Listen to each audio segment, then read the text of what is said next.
Today I had the chance to go out and test ride the new 2014 Indian Chief motorcycle. For those of you who don't know, Indian was relaunched this year at Sturgis by Polaris, who recently purchased the brand. Now, while Indian has had several starts and stops over the years since they folded initially in 1953, now that Polaris has purchased them, they may have a fighting chance to actually take a little bit of market share away from Harley-Davidson. The line of new Indian Chiefs consists of three models. One, the Chief Classic, which is basically the stripped down model. That retails for $18,999. The second model is the Chief Vintage, which has a windshield, a leather saddle, and fringed leather saddlebags, and retails for $20,999. And the third model, which is the Chieftain, and that retails for $22,999, and it has a full fairing that includes stereo and also hard saddlebags.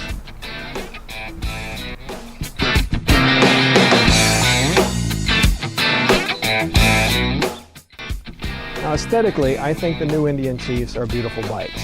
I really like that old flared fender look of the old Indian bikes, which Polaris has kept, along with the new styling that they've added in that kind of just adds that modern touch. So everything on the bike, as far as the fit and finish, was pretty nice. I didn't really find much to complain about at all, and in particular, I was impressed that all of the bodywork on the bike is metal. It's not plastic as you find on many of the Victory motorcycles, which was one of the complaints about them. Indian has also done a great job of improving one of the other complaints about some of the Victory bikes, and that is their cable management. They paid attention to detail and really made the bike nice and clean. Now, the centerpiece of the Indian design for the new Chiefs is the Thunderstroke 111 engine, which is a gorgeous mechanical piece of art. It is really a beautiful engine. They did a fantastic job on it. It's big, it's beefy, it has wonderful angles, and basically exaggerated heat sinks on it, downward facing exhausts. It is really gorgeous. They've done a great job. And along with the looks of the engine, right, it puts out a claimed 119.2 foot-pounds of torque. Now, I know one of the most important things about a motorcycle engine is the way that it sounds. So here is a little clip of the exhaust note from the new Indian Chief.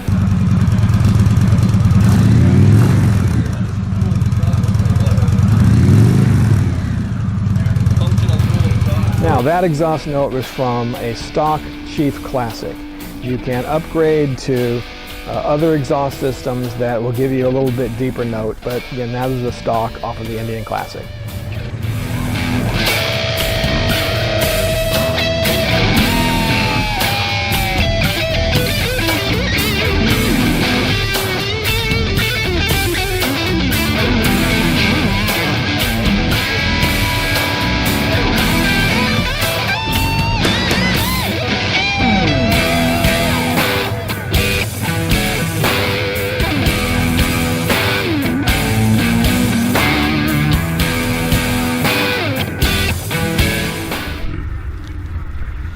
So climbing aboard the new Indian Chief Vintage, I guess the first thing that struck me was the new keyless ignition system. It took me a little bit getting used to. Obviously, you don't have a key to turn on, but there's a button on the dash that you have to push that powers up the bike. Well, I thought, okay, well, you push it and you start the bike. Well, no, that's not the case. Basically, you push that button. If you have the key fob in your pocket, the bike will turn on, it powers the electrical system, and then you start it normally over on the handlebar with the starter switch. Now, as far as riding position goes, what I have to compare it to is, of course, my Victory Vision, which has big, long 18-inch floorboards on it that allow me to just stretch my feet out and move them wherever I want, change riding positions all of the time. So it's kind of probably a little unfair for me to compare it to that. because I honestly felt a little bit cramped as far as my feet position. I wanted to be able to move my feet forward a little bit farther than I could, and I'm not really that tall of a guy. I'm only 5'9", and my inseam is 31 inches. So if I felt a little bit cramped on the bike, I can imagine what a 6-foot-plus guy might feel. Now, I also thought that the handlebar position was, again, a little bit too far forward for me. Again, I'm not that tall of a guy, so I understand my arm's a little bit shorter, and I can get the pullback bars to remedy to that, but coming the way it is stock, said they were a little bit too far forward for me. So now all the things that I just mentioned are easily remedied, right? You can get some foot pegs to be able to extend your feet out.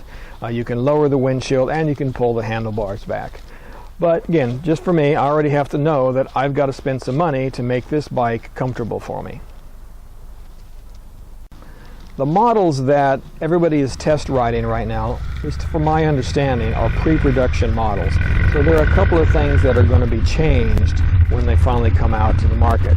And from what I understand, that is going to be the seats on the classic and vintage model. The seat on the Chieftain has a deeper bucket to it, so you sit down in it a little bit closer up to the bars, and it has a little bit more lumbar protection.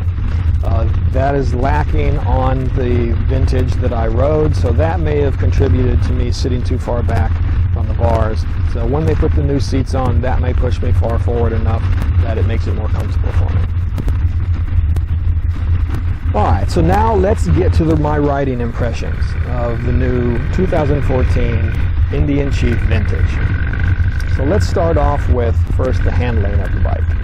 I guess the best way to describe it is a little bit lazy. My understanding from reading on the bike is that that's exactly what Indian was going for. They wanted a very relaxed handling bike, something that people would be comfortable on, riding around for the day, doing some bar hopping on.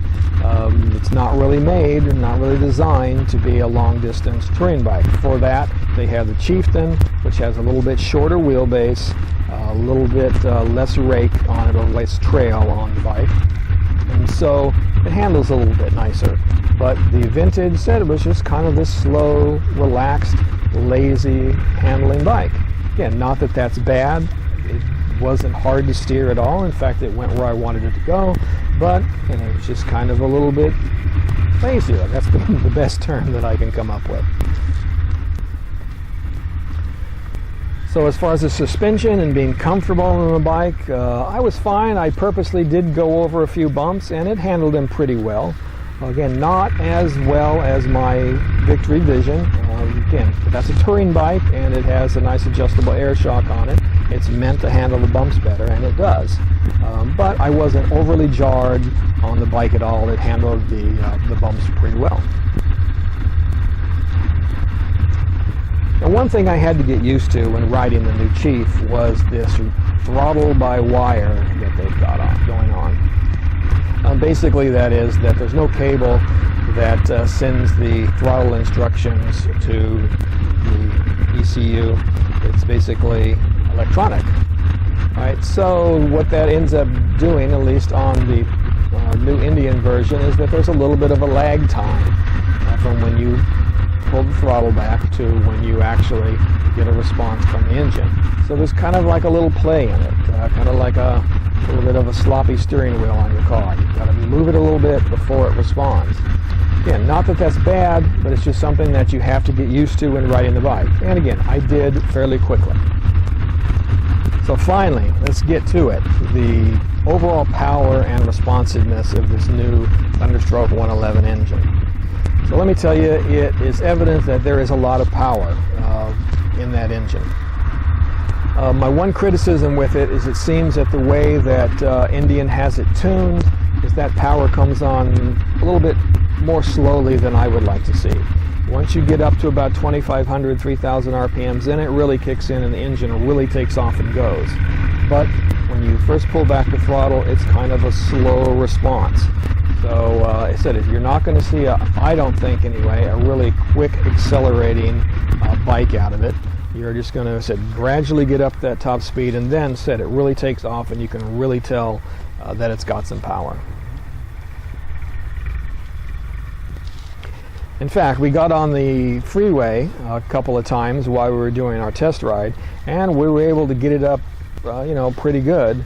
And the bike pulls nice. I mean, you can be going 70 miles an hour, pull back in 6th gear, and the bike will take off and go for you.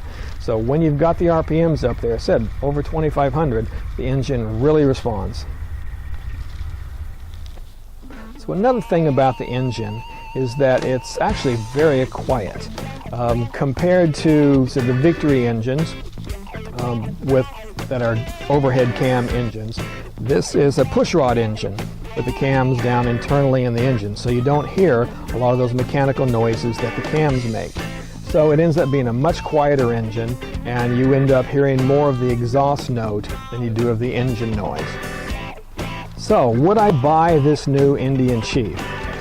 Well, when I went there, I was ready to be amazed and ready to just, if not plop down some money, to at least start thinking about plopping down some money for a second bike. I always plan on keeping my Vision because I just absolutely love it as a touring bike, but I was thinking about a second bike to travel back and forth to work and maybe just do some short day rides and things by myself.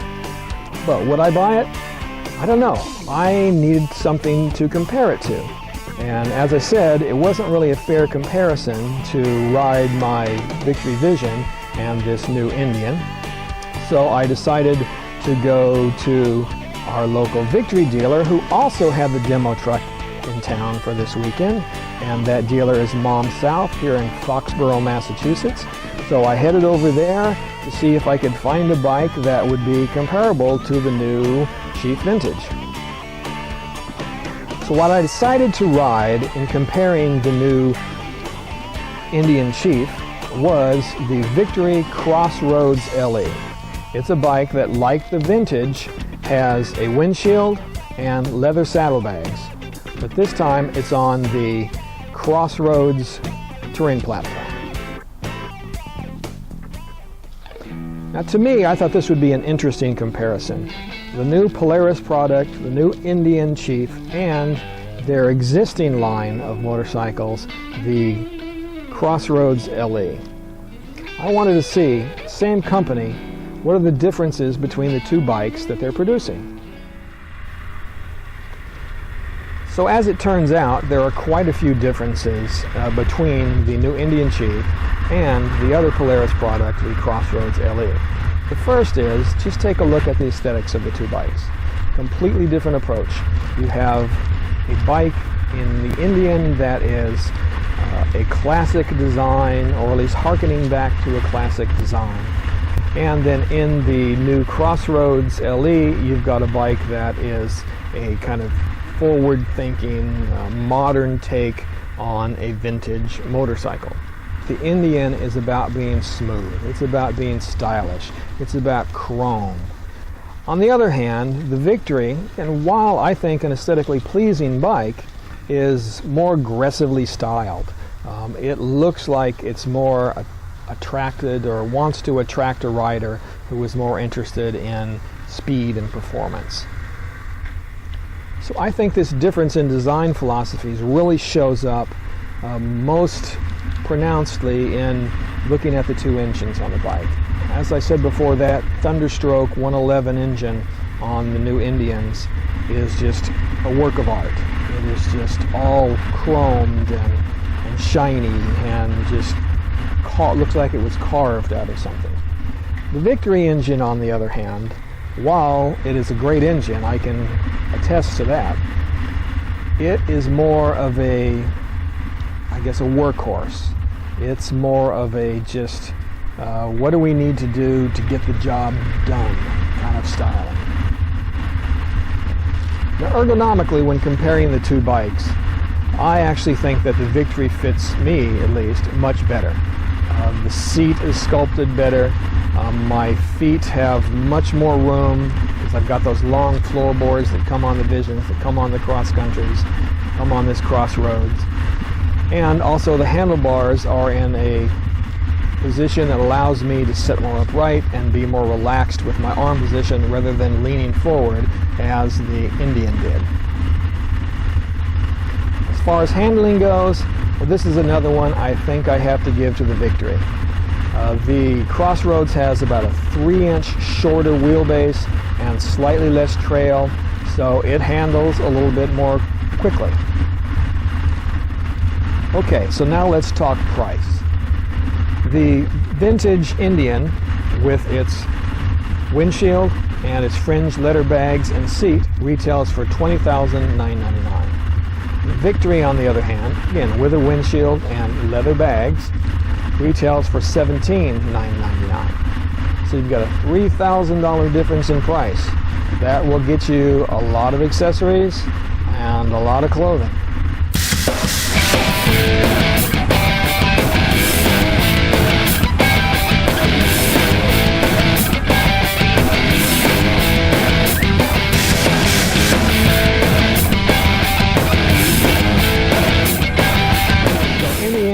Which one of these bikes would I buy? I don't know. I'm kind of up in the air. The Victory does some things better. The Indian does some things better. But there is that $3,000 difference in price.